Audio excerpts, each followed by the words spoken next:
Let the name of the Holy Jesus Christ be glorified forever and ever. இயேசுவின் பரிசுத்த நாமம் என்றென்றைக்கும் மகிமைப்படுவதாக. Let me continue where I ended last time. கடந்த முறை நான் எந்த இடத்துல முடித்தேனோ அங்கிருந்து மீண்டுமாய் தொடங்குகிறேன். I said Sahih al-Bukhari, volume 6, book number 60, hadith number 311. Sahih Bukhari volume 6 புஸ்தகம் 60 எண் 311 நான் சொன்னேன். Narrator is Aisha. ஆயிஷா அவர்கள் கூறியதாவது, I used to look down upon these ladies who had given themselves to Allah's apostles. These ladies who had given themselves to Allah's apostles. அல்லாஹ்வின் தூதருக்கு தன்னை சமர்ப்பித்துக் கொண்ட இந்த பெண்களை நான் பார்த்தேன். And she herself says, அவர்கள் சொல்லுகிறார்கள், and I used to say, can a lady give herself to a man? இப்படி ஒரு பெண் ஒரு ஆணுக்கு தன்னை சமர்ப்பிக்க முடியுமா? But then immediately Allah revealed. உடனடியாக அல்லாஹ் ஒரு வசனத்தை வெளிப்படுத்துகிறார். Allah's immediate revelation in the Quran. குர்ஆனிலே அல்லாஹ்வுடைய உடனடி வெளிப்பாடை பார்க்கிறோம். You, Muhammad, can postpone the turn of whom you will be, he will have of them. You, Muhammad can postpone the turns around his wives. அவருடைய மனைவிகளுக்கு இடையே இருந்ததான அவர் போகிற முறையை அவர் எப்பொழுது வேண்டுமானாலும் மாற்றிக்கொள்ளலாம். And you may receive any of them whom you will. நீங்கள் யாரை விரும்புகிறீர்களோ அதை அவர்களிடத்திலிருந்து பெற்றுக் கொள்ளலாம். And there is no blame on you if you invite one of those who turn you have set aside. நீங்கள் ஒருவருடைய முறையை மாற்றி அமைத்த அவர்களில் ஒருவரை நீங்கள் மீண்டும் கூப்பிட்டாலும் அது ஒரு பிரச்சனையும் இல்லை. The other ladies, they are coming and offering themselves. You have heard this kind of thing, correct? Offering themselves to Allah's apostle, and his wife is feeling jealous. மற்ற பெண்கள் அல்லாஹ்வின் தூதரிடத்திலே வந்து தங்களை தாரை வார்க்கிறார்கள். அந்த நேரத்திலே அல்லாஹ்வின் அந்த அருமையான ஆயிஷா அவர்கள் பொறாமைப்படுகிறார்கள். Allah immediately sends the revelation. அல்லாஹ் உடனடியாக அங்கு வெளிப்பாடு இறக்கிறார். But Aisha was a very wise woman. ஆனால் ஆயிஷா மிகவும் ஞானமுள்ள ஒரு பெண்ணாக இருந்தார்கள். Aisha says, I said to the prophet, நான் நபி அவருக்கு சொன்னேன், I feel that your Lord hastens in fulfilling your wishes and desires. உங்களுடைய விருப்பங்களையும் இச்சைகளையும் நிறைவேற்றுவதற்கு உங்களுடைய இறைவன் அல்லாஹ் துரிதமாய் இருக்கிறார் என்று நான் சொன்னேன். You know the difference now between Allah, what they call as the Quran, the God's word, that God, and the God of the Bible. You have seen the difference now? இப்பொழுது நீங்கள் ஒரு வேறுபாட்டை பார்த்திருப்பீர்கள். எது இறைவனுடைய வேதம் என்று அவர்கள் சொல்லுகிற அந்த குர்ஆனுடைய இறைவனாகிய அல்லாஹ்வையும் அந்த பரிசுத்த பைபிளையும் குறித்தான வேறுபாட்டை பார்த்திருப்பீர்கள். When prophet David sinned, God of the Bible punished him. தாவீது பாவம் செய்தபோது பரிசுத்த வேதாகமத்தின் ஆண்டவர் அவரை தண்டித்தார். When women offers themselves to Allah's prophet, Allah justifies it. அல்லாஹ்வின் தூதருக்கு பெண்கள் தங்களை தாரை வார்த்தபோது அல்லாஹ்வின் தூதர் அல்லாஹ் அதை நியாயப்படுத்துகிறதை பார்க்கிறோம். Do you think that such revelation will come from true God? Never, never, never. இப்படிப்பட்டதான ஒரு வெளிப்பாடு ஒரு உண்மையான இறைவனிடத்திலிருந்து வரும் என்று நீங்கள் நினைக்கிறீர்களா? ஒருபோதும் முடியாது. Now if you read the Bible with the same specs, Islamic specs, அந்த இஸ்லாமிய கண்ணாடியோடு கூட நீங்கள் பரிசுத்த வேதாகமத்தை வாசித்தீர்கள் என்றால் you will see even these issues in Luke chapter 7 also. இந்த காரியத்தை லூக்கா 7வது அதிகாரத்திலும் கூட நீங்கள் பார்க்க முடியும். If you read that entire chapter, அந்த லூக்கா 7வது அதிகாரத்தின் முழு அத்தியாயத்தை நீங்கள் வாசித்தால், a woman who was a sinner, ஒரு பாவியாக இருந்த ஒரு ஸ்திரீ, she came and she felt at the feet of Jesus. அவள் இயேசுவுடைய பாதத்திலே வந்து அந்த பாதத்திலே விழுகிறாள். This is not the offering that you have just read. It is not that kind of offering. நீங்க குர்ஆனிலே வாசித்தது போல ஏதோ பெண்கள் தங்களை கொடுத்தது போல அல்ல இந்த சம்பவம். It is actually with a repentant heart she felt in front of Jesus. அவள் தன்னுடைய பாவங்களுக்காக மனம் வருந்தி மனம் திரும்பி அந்த மனம் திரும்புதலின் இருதயத்தோடு இயேசுவுடைய பாதத்தில் விழுகிறாள். And what did Jesus do? இயேசு என்ன செய்தார்? What did Jesus do? இயேசு என்ன செய்தார்?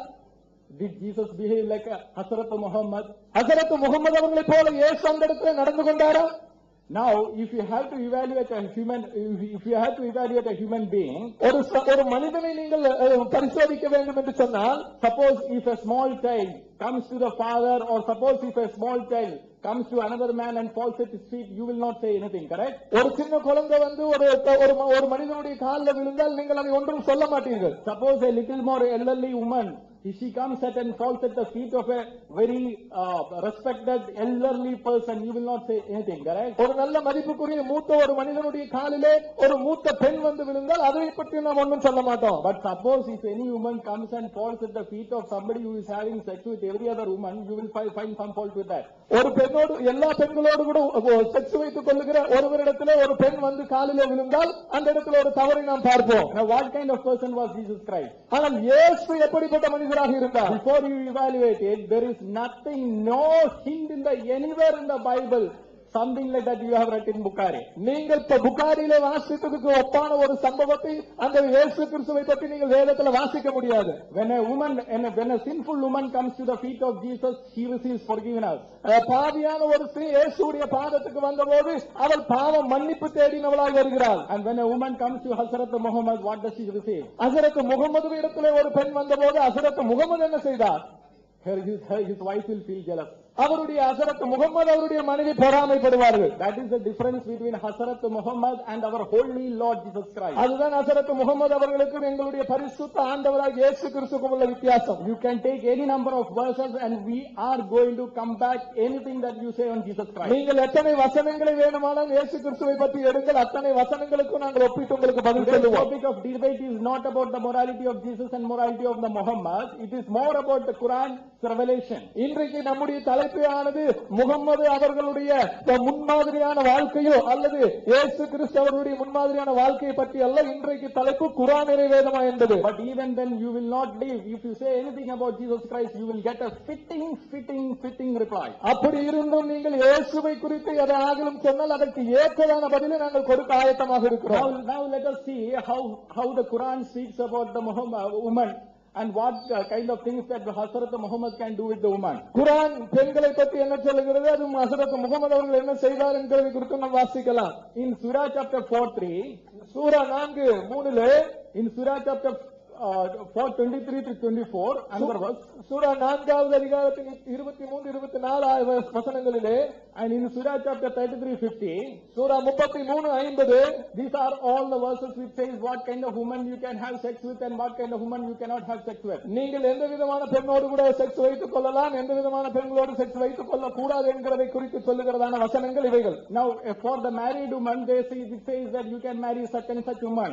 திருமணமான பெண்களுக்கு இப்படிப்பட்ட பெண்களை, இப்படிப்பட்ட திருமணமான பெண்களை நீங்கள் திருமணம் செய்து கொள்ளலாம். But there is something else. ஆனால் இன்னும் அதிகமான சில காரியம். Let me read another verse, Surah chapter 23, 5 to 6. சூரா 23வது அத்தியாயத்தின் 5-6 வசனங்களை வாசிக்கிறேன்.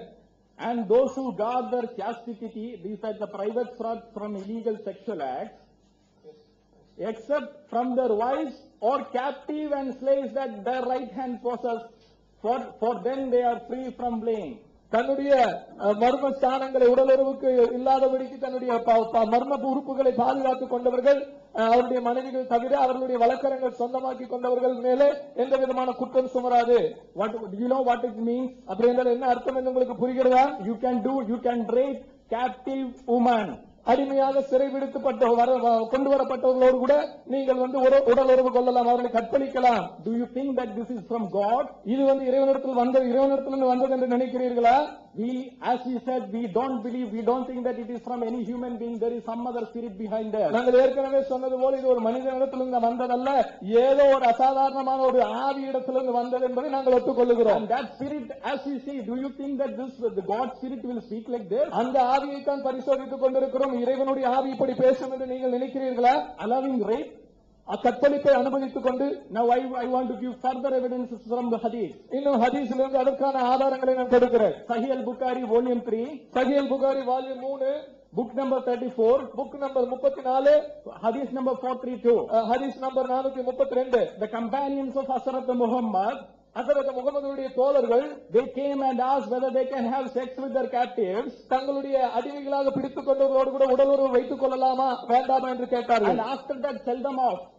அவர்கள் உடலுறவு வைத்துக் கொண்ட பிறகு அவர்களை நாங்கள் விட்டு விடலாமா என்று கேட்டார்கள். Hazrat Muhammad allowed it. ஹஸரத் முகமது அவர்கள் அதை அனுமதித்தார்கள்.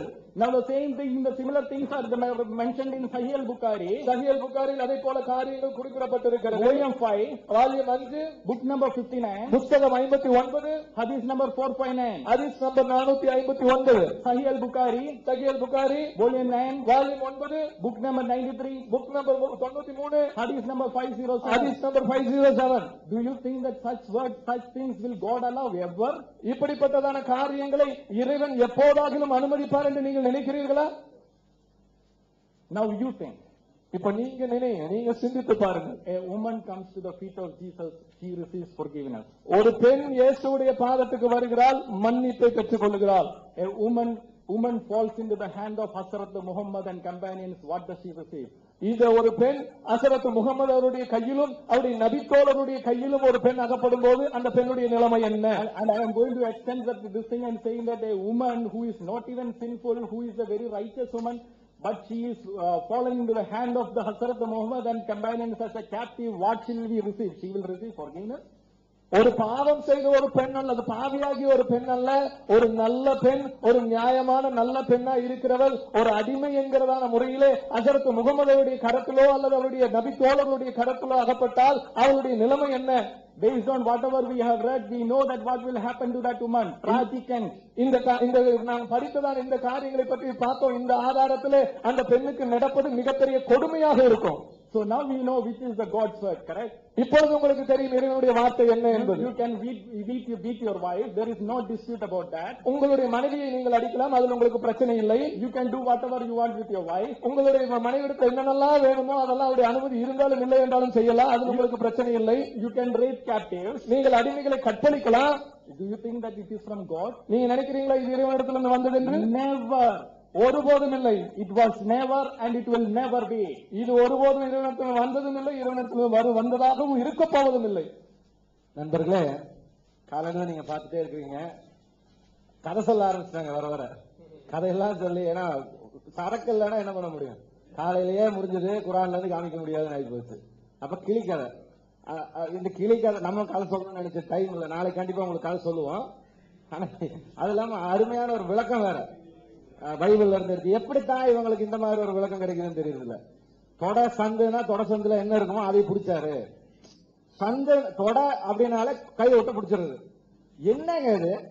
தொடைய பார்த்தா பிடிச்சிருவீங்களா? இது போன டிவைட்ல இப்படிதான். இந்த ஆபாசத்தை அப்படியே கனவு காண்றது.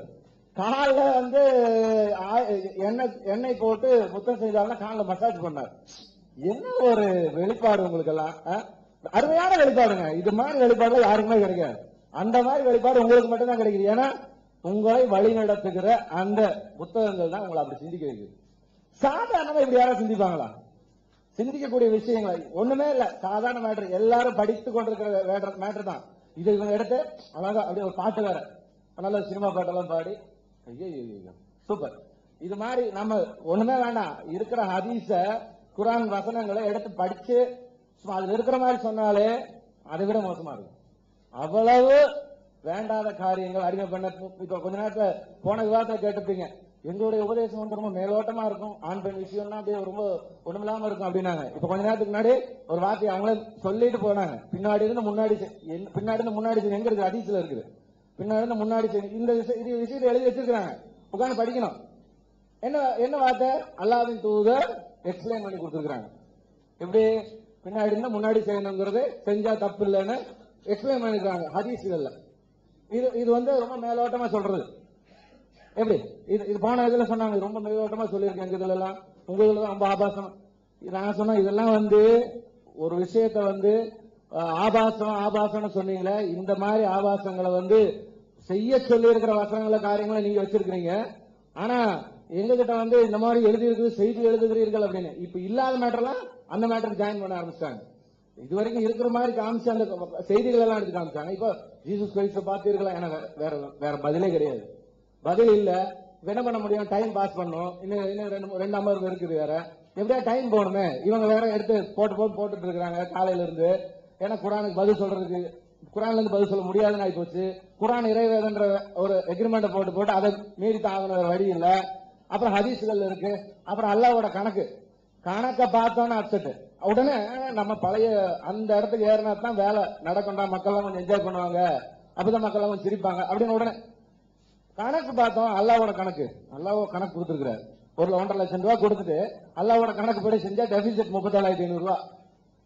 37,500 ரூபாய் போச்சுங்க கையில இருந்து. யாரு அந்த கணக்கை பங்கிட்டு கொடுக்க போறாங்களோ அவங்க கையில 37,500 ரூபாய் போயிடும். அல்லாஹ் கொடுத்த கணக்கு இது. இறைவன் ஒரு கணக்கை கொடுக்கிறாரு, நீங்க சொத்தை பங்கிடணும்னு. நீங்க பாத்திருப்பீங்க டேஞ்சர் அப்படின்னு படம் போட்டுருப்பா, தொடாதேன்னு. எப்படி எழுதணும்னா தொடு அப்படின்னு எழுதுனா தொடக்கூடாது அப்படிங்கிற மாதிரி. அல்லாஹ் கணக்கு கொடுத்து இது மாதிரி செஞ்சா இழப்பீடு வருமாமா, அதனால இழப்பீடு வராதபடி பங்கிடுங்கள். அப்ப என்ன அர்த்தம்? இது மாதிரி செய்யாதீங்கன்னு அர்த்தம். இந்த வசனத்தை கொடுத்துட்டு கணக்கை கொடுத்துட்டு இது மாதிரி செய்யாதீர்கள் அல்லாஹ் சொல்லணும் மாதிரியே. இழப்பீடு இல்லாமல் பங்கிடுங்கள். இழப்பீடு இல்லாமல் எப்படி பங்கிட முடியும்? கொடுத்ததே தப்பானது. கொடுத்த இதே தப்பான கால்குலேஷன். ஒரு ஃபார்முலாவை கொடுத்துட்டு ஒரு கணக்கு வச்சு 1 மணி நேரம் பாடம் நடத்துறாரு. பாடம் எல்லாம் எழுதிட்டு இதெல்லாம் நான் எழுதுனது தப்பா, நீங்க தப்பு இல்லாம போட்டுக்குங்க. இதுக்கு எது கணக்கு வாத்தியார் வேணுமா? நமக்கு கணக்கே சொல்ல வேண்டாம், நம்மளே போட்டுக்குவோமே. So since this morning we've been seeing that they are not answering anything as we ask questions, and simply to pass the time they are saying some stories and all, and it is just to, I don't know how they are finding all the stories, and you see the revelation what they get. It's only that a simple woman came to the feet of Jesus, and that's all. And then she poured that perfume, and then she wept, and then the tears was there, and they started doing that massage. She was doing massage and all these things. And if there is a tie, and they will say, he put the hand inside and caught something else. So this all kind of revelation only they get. It's only because of the Quran, the scriptures they use, and because of that they get all these things. And you see, now it's actually we've seen that calculation of Allah. And there is a calculation error. And if you go according to the calculation of that Allah, and then you have the balance of, you have a deficiency of 37,000 something. And so who will bear that? And so it seems like a maths master saying all those things in the class and doing and teaching everything. And then finally, if you do all these things, then you will get wrong. And you do that.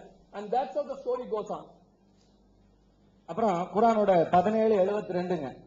17:72ல என்ன வசனம் இருக்குன்னா, இங்கே குருடர்களாக இருப்பவர் மறுபையிலும் குருடர்களாகவும் வழிகெடுப்பவர்களாகவும் இருப்பார்கள். இங்கே குருடர்களாக இருப்பவர்கள் மறுமையில குருடர்களாகவும் வழிகெடுப்பவர்களாக இருப்பாங்க.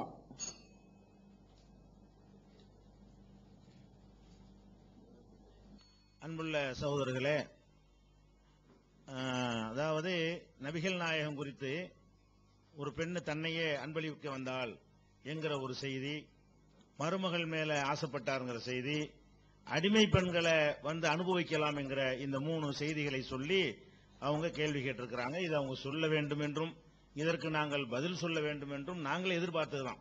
நல்ல எடுத்து வைத்திருக்கிறார்கள், பதில் சொல்லுவோம். அதே நேரத்தில் இயேசுவை பற்றி நீங்கள் தெரிந்திருக்காத, உங்கள் கண்களுக்கே புலப்படாமல் நீங்கள் கட்டி வைத்திருக்கிற கோட்டையை நாங்கள் தகர்க்கணுங்கிறதுக்கு நீங்க தள்ளி இருக்கிறீங்க. அது சொல்லிட்டு சொல்லத்தான் போறோம், இதுக்கு பதில் இல்லாம போகாது.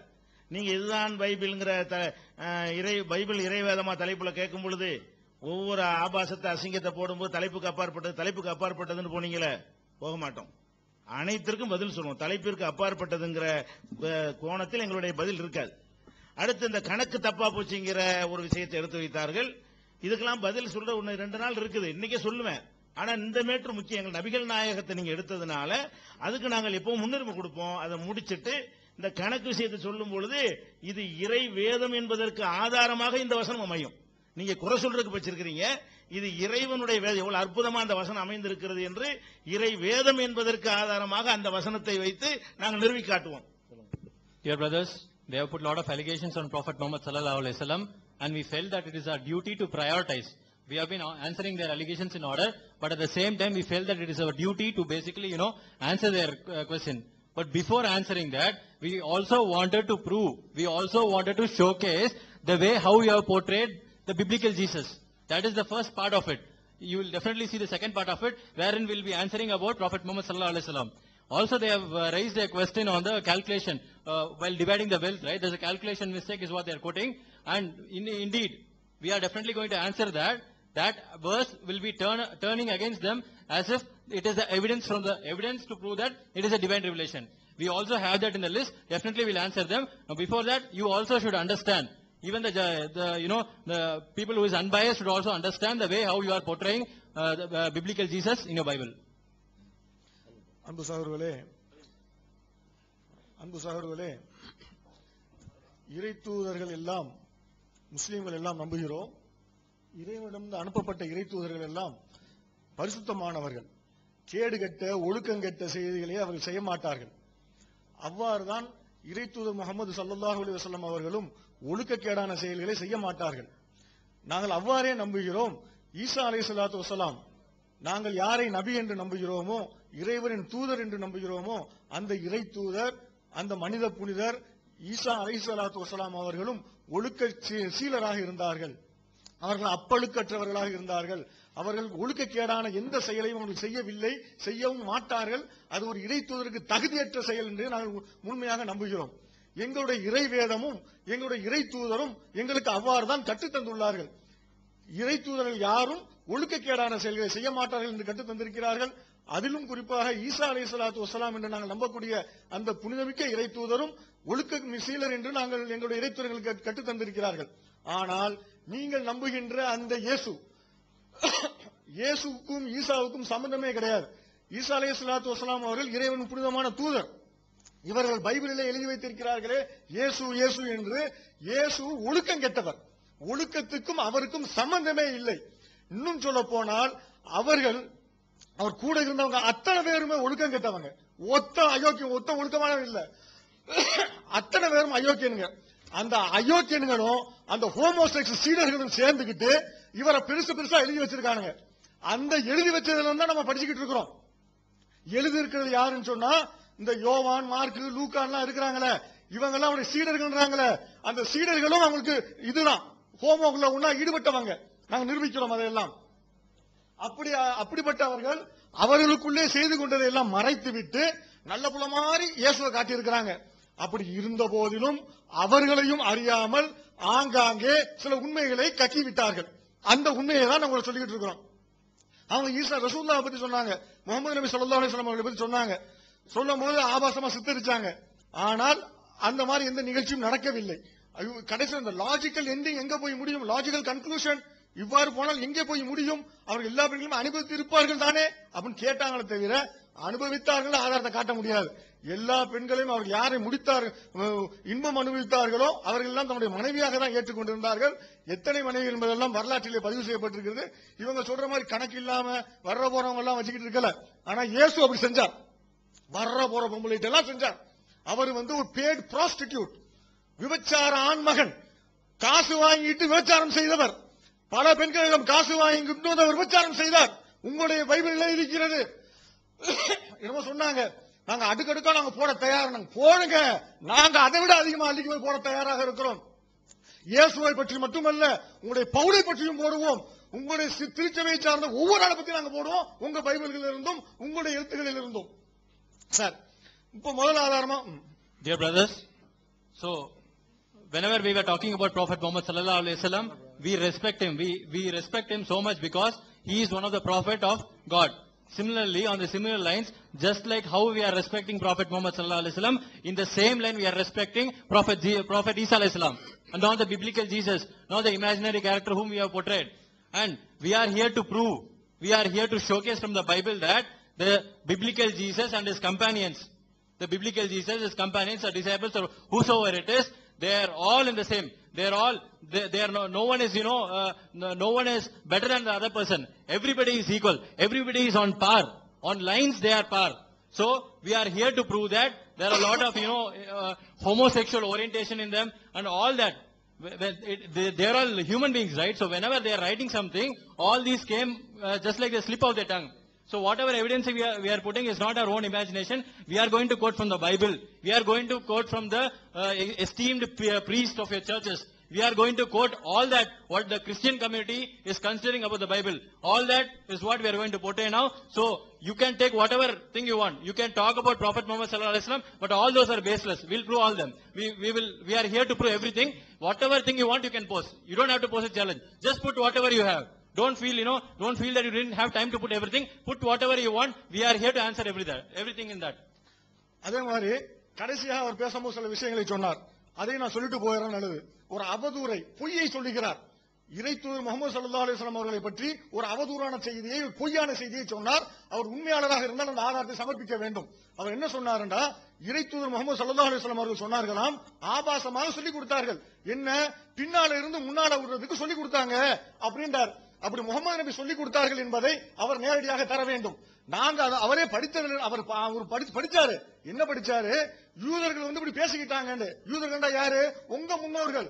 உங்களுடைய வேதத்தை பாதுகாத்து வச்சிருந்தாங்க. நீங்களே போன இதுல சொன்னீங்களே, யூதர்கள் தான் எல்லாம் பாதுகாத்து வச்சிருந்தாங்க எங்க வேதத்தை. நீங்களே உங்க வேதத்தை கட்டி காப்பாத்திய அந்த புனிதர்கள் இருக்காங்களே, அந்த புனிதர்கள் தான் சொல்லிக்கிட்டு இருந்தாங்க, பின்னால இருந்து முன்னால விடுறது, அப்படி விட்டா குழந்தைக்கு பிறவியினம் ஏற்படும் அப்படின்னு அவங்க சொன்னாங்க. அப்படின்னு தான் நீங்க படிச்சீங்க. இறை தூதர் சொல்லவில்லை. உங்களுடைய மூதாதையர்கள், உங்களுடைய வேதத்தை யார் உங்களுக்கு காப்பாற்றி தந்தார்கள் என்று நீங்கள் நம்புகிறீர்களோ அவர்கள் சொன்ன வார்த்தை அது. அவர்களுடைய கேவலமான புத்தியில் தான் அது இருந்தது. இறை தூதர்கள் வாயில் இருந்தால் வரவில்லை. அடுத்தது இன்னொன்று சொன்னார், அதுக்குள்ள ஆதாரத்தை தரணும். இறை தூதர் முகமது ஸல்லல்லாஹு அலைஹி வஸல்லம் அவர்கள் சொன்னார்கள் என்பதை அவர் தந்தே ஆக வேண்டும். இல்லாவிட்டால் அவர் தவறாக சொல்லிவிட்டேன், பொய்யாக சொல்லிவிட்டேன் என்று ஒத்துக்கொள்ள வேண்டும். அதே மாதிரி தொடை சண்டுக்குள்ள விட்டார், தொடை சண்டுக்குள்ள விட்டாருன்றாரு. தொடை சண்டுக்குள்ள விட்டாண்டா என்ன தெரியுமில்ல, வெதரும்பாங்கல்ல, கொச்சையாவே சொல்றேன், வெதர் கொட்டை, அதை பிடிச்சாங்கன்னா அவங்க பைபிள் சொல்லுது. அதைத்தான் அவங்க பைபிள் சொல்லுது. என்ன எதுக்கு தெரியுமா? அது அந்த காலத்துல அவங்களுடைய யூதர்களுடைய வளமை என்னன்னு கேட்டா, சத்தியம் செய்யும் போது அந்த வெதரை பிடிச்சிக்கிட்டா சத்தியம் செய்யணும். அதான் அவங்களுடைய நடைமுறை. அதனால தான் இந்த டெஸ்டமென்ட்ங்கறாங்கல்ல, நியூ டெஸ்டமென்ட், ஓல்ட் டெஸ்டமென்ட் அப்படின்னா என்னங்க? நியூ டெஸ்டமென்ட், ஓல்ட் டெஸ்டமென்ட் என்ன? புதிய உடன்படிக்கை, பழைய உடன்படிக்கை. புதிய ஏற்பாடு, பழைய ஏற்பாடுங்கறாங்களே, புதிய சத்தியம், பழைய சத்தியம். இந்த டெஸ்டமென்ட்ங்கற வார்த்தைனா சத்தியம்ங்கற வார்த்தையில இருந்து அவங்க எடுக்கிறாங்க. இந்த டெஸ்டமென்ட்ங்கிறது எதுல இருந்து வந்து தெரியுமா? டெஸ்ட் சொல்லுவாங்கல்ல ஆங்கிலத்துல, டெஸ்டிகல்ஸ், வெதக்கொட்டை, அததான் அதுல இருந்து வந்த வார்த்தை. கிரேக்க அறிஞர்கள் யாராவது இருந்தாங்கன்னா கேளுங்க, இல்லன்னா நான் நிரூபிக்கிறேன். அதுல இருந்து வந்த வார்த்தை மூலத்தில் எடுத்து பாருங்க. அததான் நாங்களும் சொன்னோம். சும்மா வேணுமோ தொடைக்குள்ள விட்டாங்கன்னா நாங்க சொல்லல. உங்க பைபிளை நீங்க படிச்சுட்டு வாங்க. சார், இப்ப இயேசுவை பத்தி வரும். Also, whatever they've told us an incident about Prophet Muhammad sallallahu alaihi wasallam, that Prophet Muhammad sallallahu alaihi wasallam ordered the people to have sex through the anus, but it is nowhere mentioned in the hadith. We are posing a challenge to show us if Prophet Muhammad sallallahu alaihi wasallam ordered it. When you read only, it is clearly mentioned that the Jews are doing that. Jews are practicing it. You know who the Jews are? Jews are your ancestors. Your ancestors, the so-called the saviors of Bible. In the last debate you would have heard. You yourself, said that Jews are the saviors of Bible, the saviors of the Old Testament. Those Jews were doing all this practice, and it was not ordered by Prophet Muhammad sallallahu alaihi wasallam. And we want that evidence. If at all you have the evidence, produce it here. Otherwise, you have to ask for forgiveness here. Now, they were also telling that Jacob and Yahweh, when they were wrestling, Yahweh put his hand in the hole of the thigh. They are telling that we are only giving a false meaning of that. First, read the Greek manuscript. Go to the Greek and understand. Go to the way where it is mentioned. The word yarek is mentioned. Yarek means testicle. That from that word only you derive Old Testament and New Testament. Testicle is the male privy organ. So from that you derived, and you are telling us that it is not present in the Greek. We are here to prove that. If at all you have a Greek scholar, just bring them. Otherwise, we have our own Greek scholar. He will prove it to you.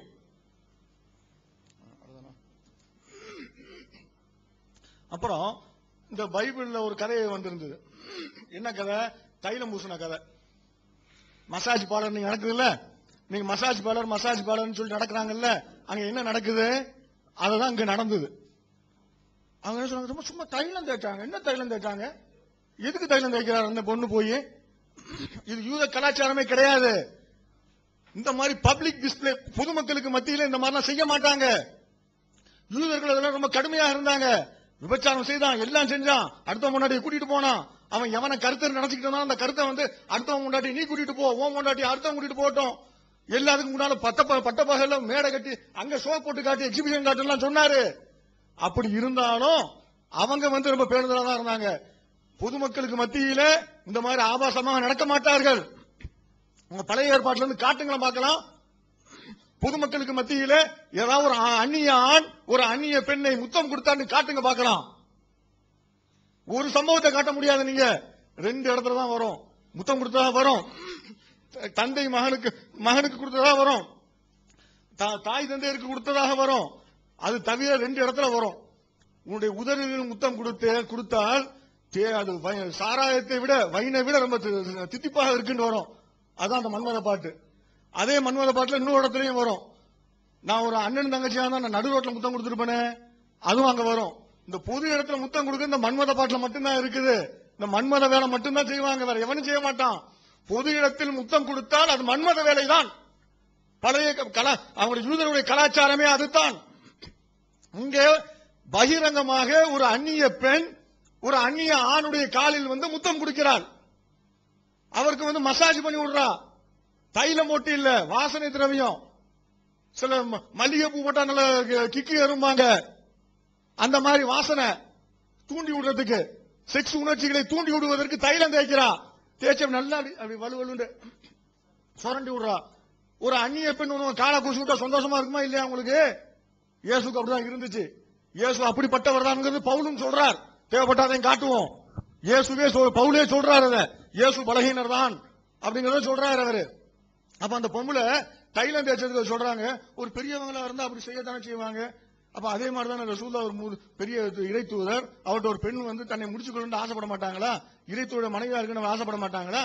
ஒரு பெண் கேட்கிறாங்க, இறை தூதர் என்ன செய்தார்கள்? அதுக்கு வந்த பெண்ணெல்லாம் முடிச்சுக்கிட்டாங்களா? இல்ல முத்தம் கொடுத்து போனாங்களா? இல்ல காலை முத்தம் கொடு, கைய முத்தம் கொடு, எனக்கு கையில தேய்ச்சி விடு, காலில் தேய்ச்சி விடு, எங்கெங்கெல்லாம் தேய்க்க சொன்னாரு. அந்த காலத்துல காலில் முத்தம் கொடுக்கிற சும்மா லேசான வேலை நினைக்காதீங்க. உணர்ச்சி தூண்டக்கூடிய இடம் கால். அது மாத்திரம் இல்ல, அந்த காலத்துல முழுமையான ஆடை எல்லாம் இருக்காது, அரைகுறை ஆடை. உட்கார்ந்துகிட்டு இருக்கிறார் இயேசு. ஒரு பெண் குனிஞ்சி காலில் முத்தம் கொடுத்தா என்னென்னலாம் பார்த்திருப்பா. இவர் என்னத்தையெல்லாம் காட்டி இருப்பாரு. சும்மா லேசு இல்ல. அது மாத்திரம் இல்ல, அவங்க கூட இருந்தவங்களே அவர் அப்படிதான் புரிஞ்சு வச்சிருந்தாங்க. அதனாலதான் அவர் சொல்றாரு, உன் பாவத்தை மன்னிச்சுட்டோம் போனோன்னு. இவனே பெரிய பாவி, இவன் அடுத்தவன் பாவத்தை மன்னிக்கிறான், யோக்கியனா பாரு. அவங்க கூட இருந்தவங்க சிந்திச்சு பேசினாங்கன்னு சொல்றாங்களே, ஏன் பேசினாங்க? அவங்க கூட இருந்தவங்களுக்கு தெரியும் அவர் அப்படித்தான்ட்டு. முகமது நபியை பத்தி அப்படி ஒண்ணு காட்டுங்க பார்க்கலாம். கூட இருந்தவங்க மட்டும் இல்ல, எதிரிகள் எப்படி சொல்லட்டும் பார்க்கலாம். ஒரு சம்பவத்தை காட்ட முடியாது. ஆனா உங்க ஆட்களை கூட இருந்தவங்களே கேட்கிறாங்க. இந்த ஒரு சம்பவத்தில் மட்டும் இல்ல, இந்த மாதிரி பல தடவை அவரை கேட்கிறாங்க. Also, when we were explaining about the doing massage with the anointed, the perfumed oil, they are simply saying that it used to be a tradition. We are challenging them to show from the Old Testament whether this was a tradition of Jews. Can you show that? Can you show us a verse from the Old Testament and show that this was a tradition of Jews? You can never show that. And also, when we were telling about that, when we were talking about the Old Testament and all, you will see the way how your Yahweh is doing. Your Yahweh will be ordering another person. He'll take a wife of one person and give it to another person. This is not the way how, the Muslims, we believe in a God. This is not the way that God will be punishing. And you don't have to talk about the punishment.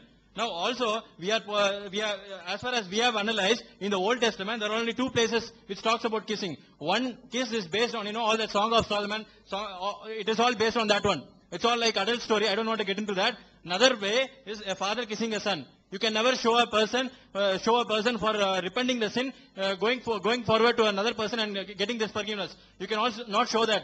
And whatever we are trying, we are not portraying. All that we are saying is from the Bible, the so-called Bible. We are quoting a lot of points from the Bible to show that the biblical Jesus has been portrayed as a person whom you can never imagine to be a man. Forget about the Son of God and all. You can never even imagine that person belongs to the human race itself.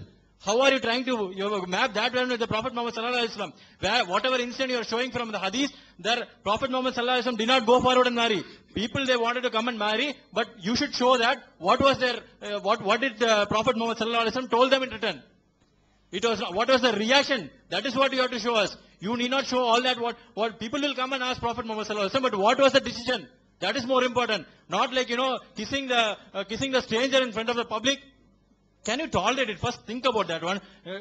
Before even debating it, just open your mind and think. Can you just imagine a person doing this? Forget about Son of Man. Can any one of the audience do this? And will you accept him as a pious person? We are respecting Jesus, and that is why we are feeling ashamed to see that the way how you have put in Bible. So we want you to, analyze.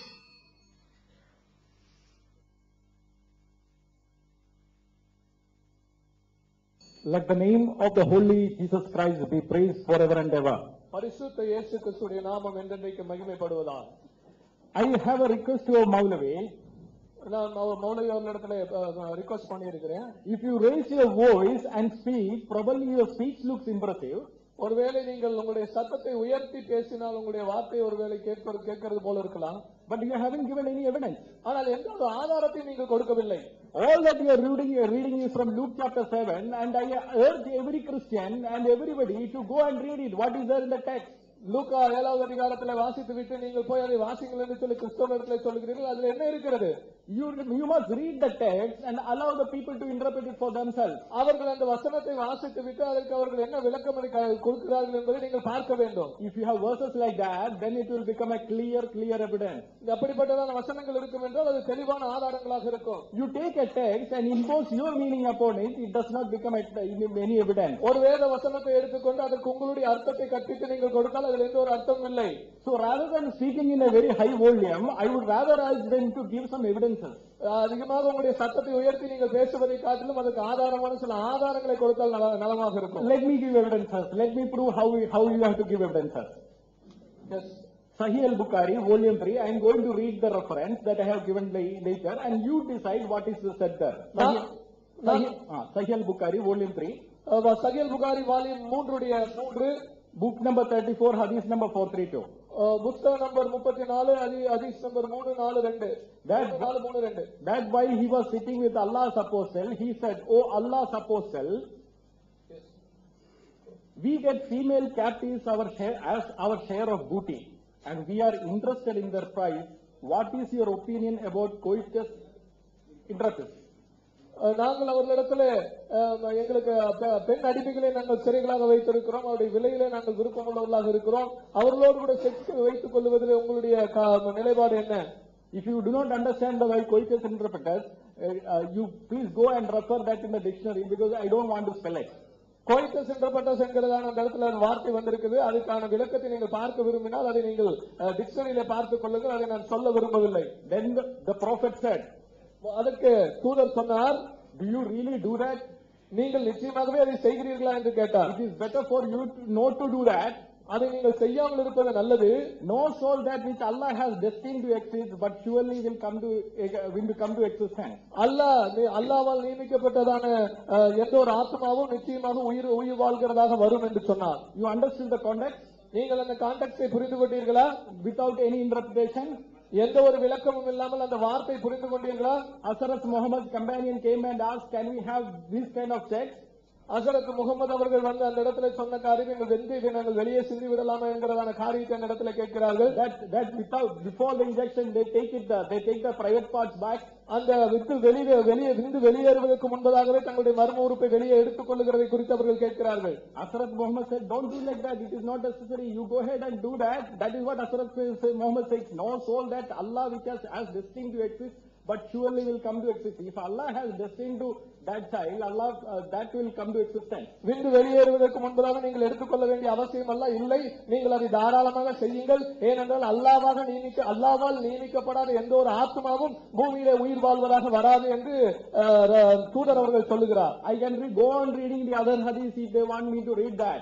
மற்ற ஹதீஸ்களையும் அவர்கள் வாசிக்க சொன்னார்கள் என்று சொன்னால் நான் தொடர்ந்து வாசிக்க முடியும். Without any interpretation, எந்த ஒரு விளக்கமும் இல்லாமலே crystal clear teaching. இது ஒரு கிறிஸ்டல் கிளியரை போன்ற ஒரு மிக தெளிவாக இருக்கிற ஒரு போதனை. The text that they cited from Luke chapter 7 or John chapter 4, do you think that it is really like that? லூக்கா 7வது அதிகாரத்தையும் யோவான் 4வது அதிகாரத்தையும் அவர்கள் குறிப்பிட்டார்களே, இப்படிப்பட்ட காரியத்தை நீங்கள் அங்கே பார்க்கிறீர்களா? It is a pivot interpretation of the text. அது வந்து அங்க இருக்கிற வேத பகுதியினுடைய விளக்கம் என்ன? Now let us see what has been the debate so far going on. இப்பொழுது வரைக்கும் இந்த விவாதம் எப்படி போய் கொண்டிருக்கிறது என்பதை நாம் பார்ப்போம். We started with the saying that Quran claims that Quran explains everything in detail. நாங்கள் ஆரம்பித்தோம், குர்ஆன் சொல்லுகிறது, ஒரு வாதத்தை முன்வைக்கிறது, இந்த புத்தகத்திலே எல்லாவற்றை குறித்த முழு விவரணம் உள்ளடங்கி இருக்கிறது என்ற வாதத்தை குர்ஆன் வைக்கிறது என்று நாங்கள் ஆரம்பித்தோம். And then we raised the questions about the out of the four pillars we have raised, 4 pillars of Islam we have raised the question. இஸ்லாமுடைய அடிப்படை நம்பிக்கையாகிய 5 தூண்களிலிருந்து 4 காரியங்களை குறித்து கேள்விகளை நாங்கள் எழுப்பினோம். We have raised the question about the halal and the haram food. ஹலால் மற்றும் ஹராம் உணவுகளை குறித்ததான கேள்வி எழுப்பினோம். We raised the question about the circumcision and told to them that circumcision is satanic according to the Quran. சுன்னத் செய்வது என்பது குர்ஆனுடைய அடிப்படையில் அது சாத்தானுடைய செயல் என்று சொல்லி அதை குறித்த கேள்வி And எழுப்பினோம். what has been their response? அவர்களுடைய பதில் என்னவா இருந்தது? They actually implicitly admitted that Quran does not have the details. அவர்கள் சொன்ன ஒரு காரியம், குர்ஆனிலே முழு விளக்கம் இல்லை என்பதை அவர்கள் ஒத்துக்கொண்டதை தான் நாம் இதுவரைக்கும் பார்த்திருக்கிறோம். Then they ran into the hadith. அதற்காக அவர்கள் ஹதீஸுக்கு சென்றார்கள். So we went to the hadith and examined நாங்கள் ஹதீஸிலே சென்று அதை பரிசோதித்தோம். what kind of revelation that Hazrat Muhammad received. ஹஜ்ரத் முகமது அவர்களுக்கு எந்த விதமான வெளிப்பாடு வந்தது? And we have shown that in the hadith that we have cited, Hazrat Muhammad was oppressed and Hazrat Muhammad wanted to commit suicide many times. ஹஜ்ரத் முகமது அவர்கள் வெளிப்பாடு பெற்ற போது அவர்களுக்கு வெளிப்பாடு கொண்டு வந்த தூதன் என்று சொல்லப்படுகிற அந்த காரியம் அவர்களை நெருக்கினது என்று பார்க்கிறோம். அவர் வெளிப்பாடு பெற்ற அநேக நேரங்களிலே தற்கொலைக்கு முயன்றதையும் பார்க்கிறோம். We have shown the hadith that Hazrat Muhammad was under the magic spell. ஹஜ்ரத் முகமது அவர்கள் மந்திர சக்தியிலே பீடிக்கப்பட்டிருந்தார் என்பதையும் ஹதீஸிலே காண்பித்தோம். We have shown that Hazrat Muhammad was allowed this kind of that Allah had revealed special revelation to give permission to Hazrat Muhammad. அல்லாஹ் இப்படிப்பட்டதான விசேஷித்த வெளிப்பாடுகளை ஹஜ்ரத் முகமது அவர்களுக்கு இறக்கி இப்படிப்பட்ட விசேஷித்த காரியங்களை செய்வதற்கு அனுமதி கொடுத்தார் என்பதையும் நாம் பார்த்தோம். With clear evidences from the hadith, we have shown them that Allah allows the rape. இந்த ஹதீஸிலிருந்து தெளிவான ஆதாரங்களோடு கூட பார்த்தோம், கற்பழிப்பதை அல்லாஹ் அனுமதிக்கிறார் என்றையும் ஹதீஸிலிருந்து We have காண்பித்தோம். shown them the contradiction. அதற்கான முரண்பாடுகளையும் காண்பித்தோம். And what has been their response? விவரிக்க உள்ள பதில் என்னவா இருக்கிறது? We will answer all, but let us first look at Jesus.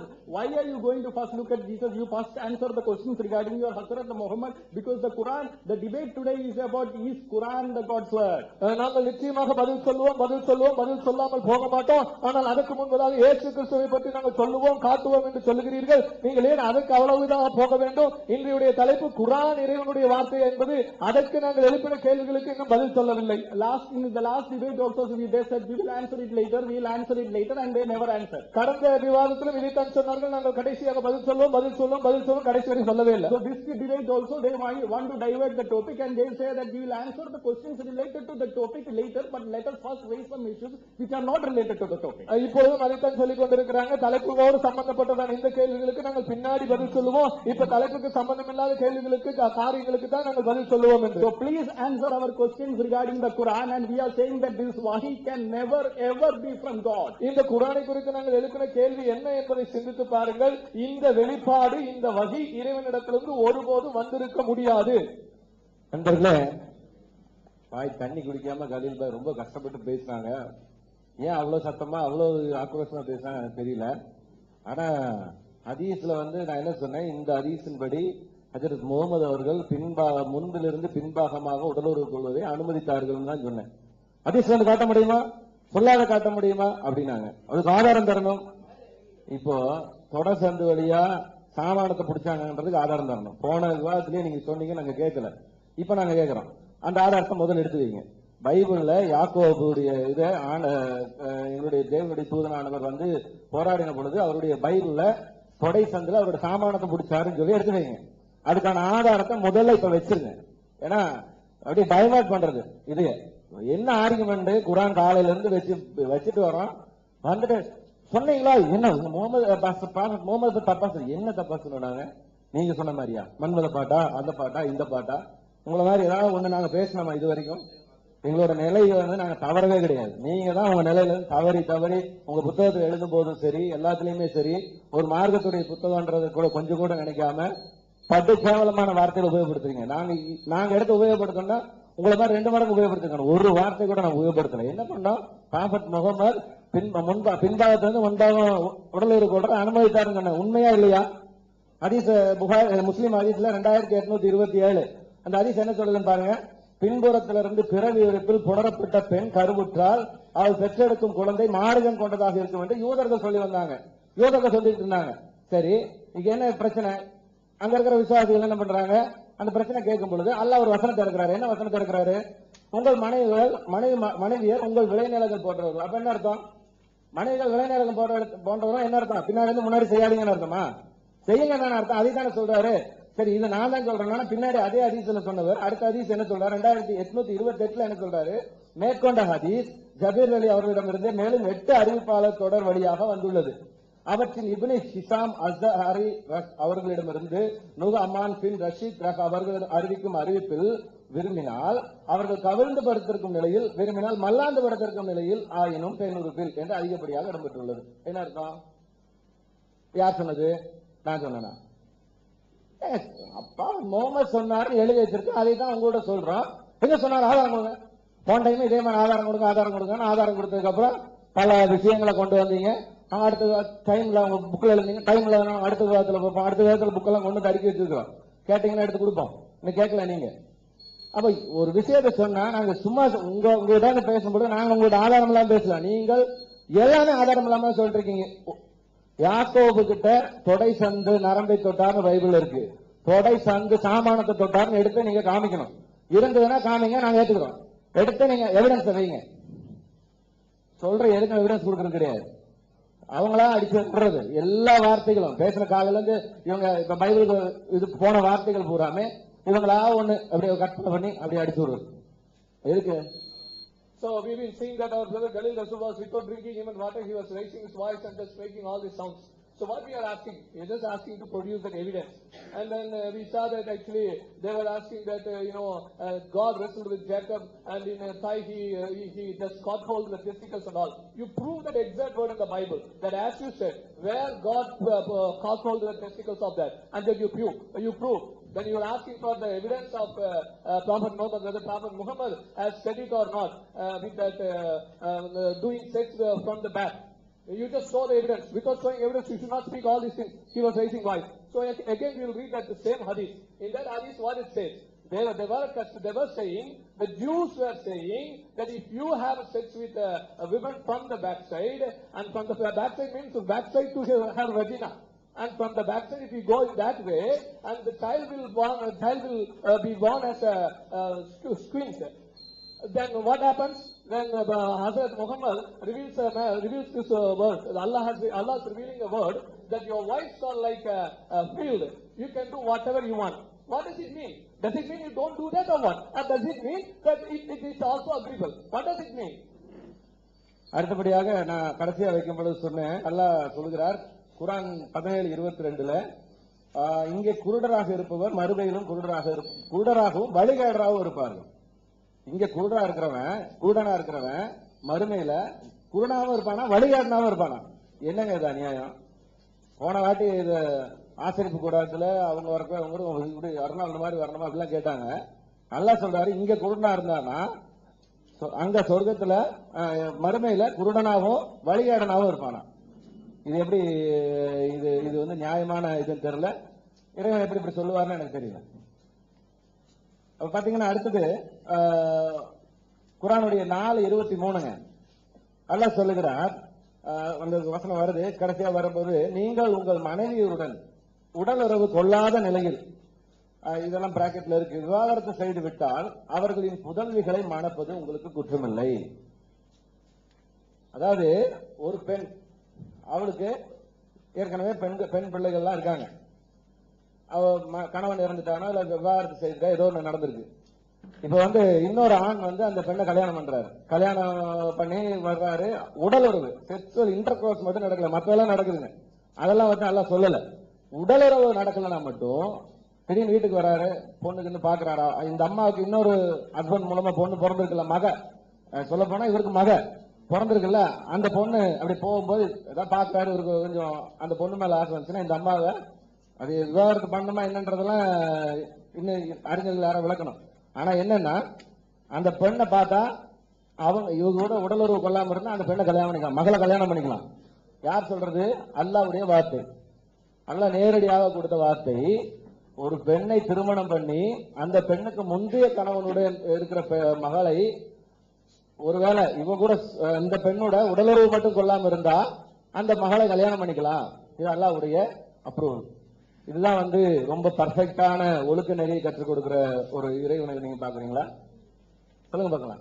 அதுல இருந்து பல காரியங்களை முரண்பாடுகளை நம்ம எடுத்து போட்டோம். குரான்ல இருந்து நீங்க நிரூபிக்கவே முடியாது குரான் இறைவேதம் இல்லை, பல காரியங்களை சொல்லியிருக்கிறோம். அடுக்கடுக்கான கேள்வி போடுறோம். போன அடுத்த விவாதத்துல பார்த்துக் கொள்வோம். அடுத்த விவாதத்துல இந்த போன விவாதத்திலே முடியல. இனி எத்தனை விவாதம் நடக்குது இந்த மாதிரி பழைய கொஸ்டின் உங்களுக்கு? And then we ask in one verse of Quran, it says that those who are blind over here will be remain blind in heaven also. In heaven also. In last, you just see how the justice God can do all these things. Because in last debate they were asking when there was a tabernacle, he was saying, oh, then what it means? So he has to go and do some exercise and become like Arnold or what? And the Quran verse says the blind will be here, will remain same blind in the heaven also. The other Quran verse says,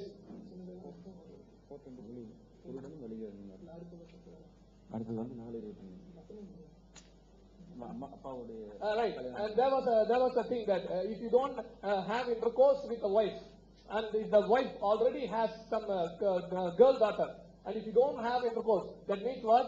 Without intercourse, everything is okay, and whatever he wants to do, everything he wants to do. But only if he doesn't do the intercourse, and then the same lady has girl daughters with the help of other husband, and if the person who got married with that woman and doesn't have intercourse, and if that girl daughter is passes by that, if that man wishes that girl daughter, and then he can marry with that. So what kind of logic is this? Is it from God? Or does God teach this kind of moral? And since morning we've been showing lot of contradiction, and we've been proving that you can never answer from Quran. இதுவரைக்கும் சொல்லப்பட்ட எந்த கேள்விகளுக்கும் அவங்க குரான்ல இருந்து பதில் தரல. ஹதீஸுக்கு போகணும் நாங்க, அதுவும் கேட்டேன். ஏங்க ஹதீஸுக்கு போறீங்களே, ஹதீஸ்ல வந்து நீங்க எங்கிட்ட ஒப்பந்தம் போடும்போது குரான் மட்டும்தான் நாங்க பதில் சொல்லுவோம், நீங்களே ஹதீஸுக்கு போறீங்கன்னா அதுக்கு எந்த பதிலும் கிடையாது. சரி, ஹதீஸ்ல இருந்து சொல்றீங்களே, ஹதீஸ் குரானுக்கு முரண்பட்ட நிலையில இருக்கு, ஆபிரகாம் சுன்னத் பண்ணாருன்றது எங்க இருக்குது? குரான்ல இருக்குது, அதையும் காமிங்க, காமிக்கல. இப்படி எதுக்குமே பதில் சொல்லாம கணக்கு அற்புதம் அந்த கணக்கு போட்டு காமிச்சு, அது நாளைக்கு நாங்க எப்ப நிரூபிக்க போறாங்கன்னு தெரியல. இதுதான் தப்பாக போட்டதுதான் அந்த குரான் இறைவேதம் என்பதற்கான ஆதாரம். அப்படி தப்பா இருக்குது, அதுதான் ஆதாரமா. நாளைக்கு பாப்போம். ஒருவேளை நாளைக்கு காலையில அவங்க அதை ப்ரூஃப் பண்ணுவாங்க நான் நினைக்கிறேன். இப்ப பண்ணாலும்